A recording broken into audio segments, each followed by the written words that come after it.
ನಮ್ಮ ಗಣೇಶೋತ್ಸವ ಗಜಾನನ ಉತ್ಸವದ ಹಿನ್ನೆಲೆಯಲ್ಲಿ ಸರ್ಕಾರ ಯಥಾ ಪ್ರಕಾರ ಸಾಕಷ್ಟು ಕಂಡೀಷನ್ ಹಾಕಿ ಅದನ್ನು ಹತ್ತಿಕ್ಕುವಂಥ ಪ್ರಯತ್ನ, ಹೆದರಿಸುವಂಥ ಪ್ರಯತ್ನ ನಿರಂತರವಾಗಿ ನಡೀತಾ ಇದೆ. ಇದು ಹಿಂದೂಗಳ ಹಬ್ಬಕ್ಕೆ ಯಾಕೆ ಬರುತ್ತೆ? ಹಿಂದೂಗಳ ಹಬ್ಬಕ್ಕೇ ಇವ್ರದ್ದು ಸೌಂಡ್ ಸಿಸ್ಟಮ್ ಆಗಲಿ, ದಾರಿಯಲ್ಲಿ ಇಷ್ಟೇ ಗಣಪತಿ ಇರಬೇಕು, ಹೀಗೆ ಇರಬೇಕು, ಅಲ್ಲಿ ಮಂಟಪ ಆಗಂಗಿಲ್ಲ, ಪರ್ಮಿಷನ್ ತೊಗೊಳ್ಬೇಕಾದ್ರೆ ಸಾಕಾಗುತ್ತೆ.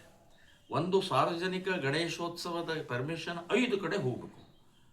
5 ಕಡೆಯಿಂದ ಎಲ್ಲ ಸತಾಯಿಸ್ತಾರೆ. ಇವತ್ತಿಲ್ಲ ನಾಳೆ ಬಾ, ನಾಳೆಲ್ಲ ನಾಡ್ದ ಬಾ, ಹೀಗೆ ಸತಾಯಿಸ್ತಾರೆ. ಸೊ ಬರೀ ಅದನ್ನೇ ಕೆಲಸ ಮಾಡ್ಕೊಂಡು ಕೂತ್ಕೊಂಡು, ಅಂದರೆ ನಮ್ಮ ದೇಶದಲ್ಲಿ ಪ್ರಥಮ ಪೂಜಕ ಗಜಾನನಿಗೆ, ಗಣಪತಿನಿಗೆ ನಮಗೆ ಅನುಮತಿಗಳು, ಪರ್ಮಿಷನ್ಗಳು ಯಾಕೆ? ಏನು ಪರ್ಮಿಷನ್ ಯಾಕೆ ಬೇಕು? ಅವಶ್ಯಕತೆ ಏನು? ನಿಮ್ಮ ಪ್ರೊಟೆಕ್ಷನ್ ಕೊಡೋ ಜವಾಬ್ದಾರಿ ಇದೆ, ಕೊಡ್ರಿ.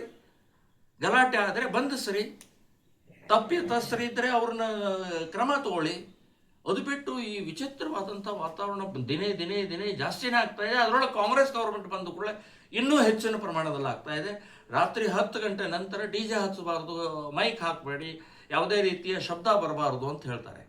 ಸರ್ಕಾರದ್ದೇ ಕಾರ್ಯಕ್ರಮಗಳಲ್ಲಿ ರಾತ್ರಿ 10 ಗಂಟೆ ನಂತರನೇ ಕಾರ್ಯಕ್ರಮಗಳಿರ್ತವೆ. ಹಂಪಿ ಉತ್ಸವ, ಕಿತ್ತೂರು ಉತ್ಸವ, ಇಂಥವು ಎಲ್ಲ ಇಡೀ ರಾಜ್ಯದ ಸರ್ಕಾರದಿಂದ ನಡೆಯುವಂಥ ಉತ್ಸವದಲ್ಲಿ ರಾತ್ರಿ 10 ಗಂಟೆ ನಂತರನೇ ಮೈಕಿನ ಶಬ್ದಗಳು ಇರೋದಲ್ವಾ? ಇನ್ನು ಮಸೀದಿ ಮೈಕು 5 ಬಾರಿ ಹಾಕೋದು ಇವ್ರಿಗೆ ಕೇಳಿಸ್ತಾ ಇಲ್ವಾ ಪೊಲೀಸ್ ಡಿಪಾರ್ಟ್ಮೆಂಟಿಗೆ?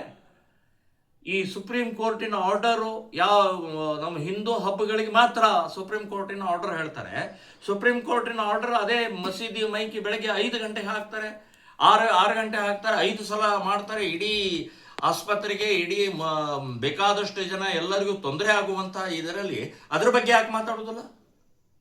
ಸೊ ನಾನು ಹೇಳೋದು ಎಲ್ಲ ಸಾರ್ವಜನಿಕ ಗಣೇಶೋತ್ಸವ ಮಂಡಳಿಯವ್ರಿಗೆ ಹೇಳ್ತೀನಿ, ನೀವು ಯಾವುದೇ ನಿರ್ಬಂಧ ಇಲ್ಲದೆ, ಭಯ ಇಲ್ಲದೆ, ನಿಮಗೆ ಏನೇ ತೊಂದರೆ ಆದರೆ ಶ್ರೀರಾಮ ಸೇನೆ ಸಂಘಟನೆ ನಾವು ನಿಮ್ಮ ಜೊತೆಗಿದ್ದೀವಿ. ಅತ್ಯಂತ ಆನಂದದಿಂದ, ಉತ್ಸವದಿಂದ ಆಚರಣೆ ಮಾಡಬೇಕು ಗಜಾನನ ಉತ್ಸವದ ಮಂಡಳಿಯವರು ಅಂತನ್ನುವಂಥದ್ದು ಹೇಳ್ತೀನಿ. ಅದರ ಜೊತೆಗೆ ಇನ್ನೊಂದು ಹೇಳ್ತಾ ಇದ್ದೀನಿ, ನೀವು ಕೂಡ ಕುಡಿದು ಕುಪ್ಪಳಿಸುವಂಥದ್ದು ನಿಲ್ಲಿಸಬೇಕು. ಯಾವ ಕುಡಿತ ನಾವು ಮೆರವಣಿಗೆಯಲ್ಲಿ ಗಣೇಶನ ಎದುರುಗಡೆಗೆ ಅವ್ನು ನಿಲ್ಲಿಸಬಾರ್ದು ಅಂತನ್ನುವಂಥದ್ದು ಹೇಳ್ತೇನೆ. ನೀವೇ ಹಿಡಿದು ಪೊಲೀಸರಿಗೆ ಒಪ್ಪಿಸಿ ಅಂತನ್ನುವಂಥದ್ದು ಹೇಳ್ತಾ ಇದ್ದೀನಿ. ಇನ್ನು DJ ಮೈಕು ಹಾಡುಗಳು ಕೂಡ ಯಾವ್ಯಾವುದು ಕೆಟ್ಟ ಸಿನಿಮಾದ ಹಾಡುಗಳನ್ನು ಹಾಕುವಂಥದ್ದು ಅವಶ್ಯಕತೆ ಇಲ್ಲ, ಹಾಕಬಾರ್ದು. ನಮ್ಮ ಗಣೇಶನ ಎದುರುಗಡೆಗೆ ಕೆಟ್ಟ ಸಿನಿಮಾದ ಹಾಡು ಹಾಕಿ ಅವಮಾನ ಮಾಡ್ತಾರೆ, ಅಪಚಾರ ಮಾಡ್ತಾರೆ. ಕುಡಿದು ಕುಪ್ಪಳಿಸೋದು, ಇಸ್ಪೇಟ್ ಆಡೋದು, ಇದನ್ನು ನಿಲ್ಲಿಸಬೇಕು. ನಾವು ಈ ಬಾರಿ ಶ್ರೀರಾಮ ಸೇನೆ ಸಂಘಟನೆ ಒಂದು ತಂಡ ಎಲ್ಲ ಗಜಾನನ ಉತ್ಸವಕ್ಕೆ ಹೋಗಿ ಒಂದು ಮನವಿಯನ್ನು ಕೊಟ್ಟು, ನೀವೇನಾದರೂ ಕುಡಿದು ಕುಪ್ಪಳಿಸಿದರೆ ನಾವೇ ಹಿಡಿದು ಪೊಲೀಸರಿಗೆ ಒಪ್ಪಿಸುವಂಥ ನಿರ್ಧಾರವನ್ನು ಮಾಡಿದ್ದೀವಿ. ದೇವರ ಹಾಡುಗಳನ್ನು, ದೇಶಭಕ್ತಿ ಹಾಡುಗಳನ್ನು ಹಾಕಬೇಕು ಅಂತನ್ನುವಂಥದ್ದು ಗಜಾನನ ಮಂಡಳಿಯವರು ಕೂಡ ನಾನು ವಿನಂತಿಯನ್ನು ಮಾಡ್ತೇನೆ. ಈಗ ಮುತಾಲಿಕ